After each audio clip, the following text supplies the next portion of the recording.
considéré comme un clown à une certaine époque lorsqu'il était maire de Londres, est devenu maintenant non seulement premier ministre, mais là pas par défaut, il est devenu premier ministre élu avec une forte majorité du Parti conservateur. On parle d'une majorité semblable à celle qu'avait Margaret Thatcher à l'époque, donc c'est assez épeurant, merci. Bien sûr, les médias de masse ont réussi, ont trouvé leur coupable. Là. Leur coupable, c'est Corbyn, Jeremy Corbyn, dont on a déjà parlé un peu, là, qui était chef du Parti du travailliste, là, dans le fond du Labour Party. Un chef qui était très à gauche, qui avait des positions très socialistes. Un chef qui avait été contesté par l'ancienne direction, qui était autour de Tony Blair. Il avait même été obligé d'aller en cours lorsqu'il y avait eu l'élection à la chefferie pour pouvoir s'assurer à ce que son élection soit respectée par la direction à l'époque, qui ne voulait rien savoir de lui. Ça avait été vu comme une grande victoire pour la gauche puis le mouvement socialiste.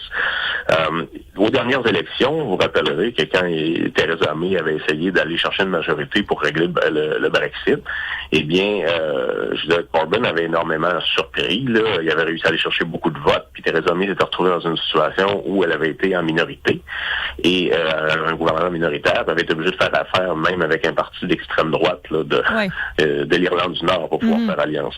Alors, il y a beaucoup de gens qui ont cru que, dans le fond, au niveau du Parti travailliste, entre autres, et de plusieurs, que finalement, avec toutes les folies de Boris Johnson, avec son échec de faire passer le Brexit, ça serait en quelque sorte facile, il n'y aurait pas de problème. Et finalement, ça a été un désastre monumental. Johnson est actuellement premier ministre, je veux dire... Mais comme tu le disais, on le surnomme même sur place le bouffon. Oui, absolument. C'est un personnage qui ressemble beaucoup à Trump. C'est un personnage qui a dit aussi des trucs qui étaient semblables à ce qu'il a comparé les femmes voilées à des boîtes aux lettres, entre autres. Là. Donc, tu sais, c'est un individu qu'on ne voyait pas, qu'on pensait pas être capable de voir comme premier ministre à long terme. Puis là, on se retrouve avec un mandat. Faut pas sous-estimer ça. C'est une grosse défaite pour les intérêts de la classe ouvrière, pour la population en général. Je veux dire, Johnson a fait sa campagne principalement sur le Brexit, mais je veux dire, son but, au bout du compte, il va faire un Brexit, mais quel type de Brexit? Il va s'assurer à sortir de l'Union européenne, de appliquer les politiques qui vont être les plus dures puis les plus brutales du point de vue des privatisations. Corbyn dénonçait beaucoup les Tories, et avec raison, par rapport à une possibilité à ce que une entente avec les États-Unis d'Amérique de libre-échange mette en péril les droits universels aux soins de santé. Il faut voir qu'il va y avoir des privatisations qui vont s'en venir. Donc, on risque très fortement du côté des Tories du gouvernement Johnson d'essayer de faire quelque chose de semblable à ce que Margaret Thatcher a fait à l'époque. Cependant, c'est beau de parler de la défaite et de ce qu'il y en est. Là. Il faut être capable de comprendre. Faut être capable de comprendre pourquoi on a perdu. Question de pas gagner, question de pas perdre la prochaine fois, puis tenir des leçons de ça. Et puis dans les médias de masse, on nous dit qu'il y avait un désir très fort. Puis ça, c'est vrai d'en finir avec le Brexit. On voyait Johnson qui faisait une publicité à la télévision, justement là où il faisait du porte-à-porte avec des enveloppes, puis avec des feuilles, là, des cartons, ce que c'était marqué dessus, là, qu'on en finisse avec cette histoire-là. Là. Ouais, je pense que les gens étaient tannés sur place, et c'est en grande partie ce pourquoi il a été élu. Là. Même quand on parle de classe ouvrière, j'ai l'impression que c'était comme généralisé comme sentiment. Il y avait un écartement par rapport à l'histoire du Brexit qui traînait en longueur. Mais je veux dire, d'un autre côté, Boris Johnson n'est pas la seule option pour pouvoir terminer le Brexit. C'est par contre le seul qui est capable de prendre le pouvoir et qui en a parlé puis qui l'a proposé clairement dans les faits où les travaillistes, eux, ont nagé un petit peu dans les eaux d'essayer de convaincre les gens de dire OK, on va accéder, on va faire un deuxième référendum, ce qui n'est pas une partie de la population dont vous voulez rien savoir, même s'il y avait des manifestations en ce sens. Après ça, on disait écoute, on va faire un Brexit, mais là, on vous promet qu'on va le faire en dedans de 3 mois, on va trouver une nouvelle entente. Donc, on va recommencer à zéro tout ce processus-là avec en promettant des choses à moitié, on sait pas, puis retourner dans... Les gens voulaient rien savoir de ça. Il a fallu que du côté, on sait qu'il y avait du point de vue de la classe ouvrière, il y avait entre autres, ce qu'on appelait le Red Wall, là, des contingents Parti ouvrier où il y a eu des défaites crève-cœur historiques de la part du Parti travailliste. Et c'est vrai que là, les gens avaient voté pour le Brexit, mais pas pour les mêmes raisons que Boris Johnson. C'est justement parce que l'Union européenne les ententes de l'Union européenne ont amené beaucoup de régression au niveau des conditions de travail.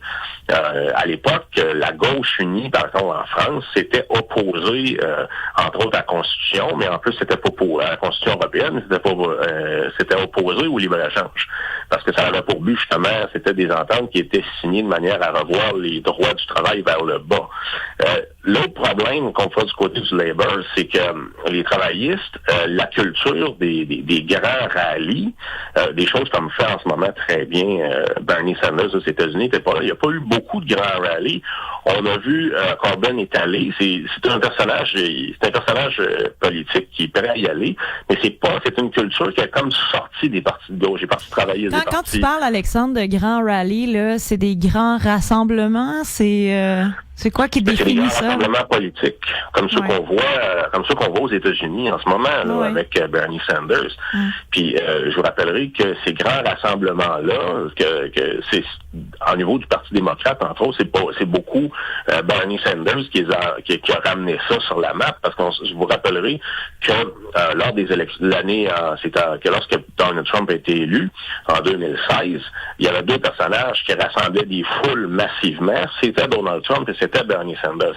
Au Royaume-Uni, Boris Johnson, lui, a joué exactement la même stratégie que Donald Trump. Il a organisé des rassemblements, mais d'un autre côté, il a refusé de participer à tous les débats possibles imaginables. Trump a participé au débat, mais la stratégie de Johnson, ça a été de refuser tous les débats face à face, puis de jouer ça uniquement dans les médias, ce qui fait en sorte qu'il n'a pas participé, on le surnommait le fantôme, mais pas participé à aucun débat, mais il s'est présenté devant son électorat, qui lui était loyal, puis il l'a mobilisé, tu sais. C'est quelque chose qu'on n'a pas fait du côté des travaillistes. Un des autres problèmes aussi, c'est encore l'incompréhension par rapport à la question nationale écossaise. On parle souvent d'être enraciné dans les luttes. La lutte de libération nationale écossaise par Corbyn et le Parti travailliste était complètement incompris. Et le résultat, c'est qu'en Écosse, le Parti national écossais a gagné, à peu près tout raflé en Écosse. Et là, on parle d'un nouveau référendum, surtout que, les indépendances écossais se frottent les mains parce que eux, la population en Écosse est très fortement pour rester dans l'Union européenne. Donc, dans ces circonstances-là, si on répond pas si on ignore la question nationale, on l'a vu. On se souvient quand le Québec, les Québécois élisaient le Bloc massivement, ça permettait, entre autres, à un parti de se maintenir au pouvoir pendant longtemps. Ça a été le Parti libéral. Après ça a été le Parti conservateur qui était capable d'aller chercher des minorités. Donc, cette espèce de tradition-là de maîtriser, de regarder de haut la question nationale, c'est très mauvais. Et nous, vous savez, notre organisation sœur au Royaume-Uni avait supporté le référendum en Écosse sur les bases des intérêts de la classe ouvrière, c'est-à-dire pour améliorer les conditions de la classe ouvrière et aller vers le socialisme, mais Nord-de-Mort avait supporté le désir d'indépendance des Écossais. La question, c'est que lorsqu'on est un parti ouvrier, lorsqu'on est un parti de gauche, on n'a pas le choix d'être enraciné directement à l'intérieur des luttes, des masses. Il faut que les gens soient mobilisés parce que un parti de gauche n'aura jamais l'argent, parce qu'on parle des fois des dons officiels, mais il y a tout ce qui circule, tous les réseaux de contacts, toutes ces choses-là.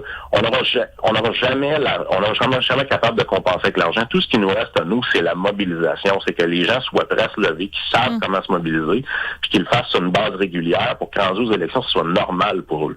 Et puis au niveau des travaillistes, on a perdu cette tradition-là comme un peu partout ailleurs. Fait que c'est important d'être un parti des masses et de la rue. Oui, c'est ça. Donc, ce serait une des principales causes de la défaite des travaillistes en Grande-Bretagne. Alexandre Pouliot-Roberge, merci beaucoup pour cette analyse de ces élections qui sont, ma foi, très importantes quand même. On va surveiller ce qui se passe par rapport au Brexit nécessairement. Alexandre, merci beaucoup. Merci beaucoup. À la prochaine. Bye-bye. Alternative socialiste vous présentez la chronique Pour un monde socialiste. Contre la dictature des marchés, luttons pour un socialisme démocratique.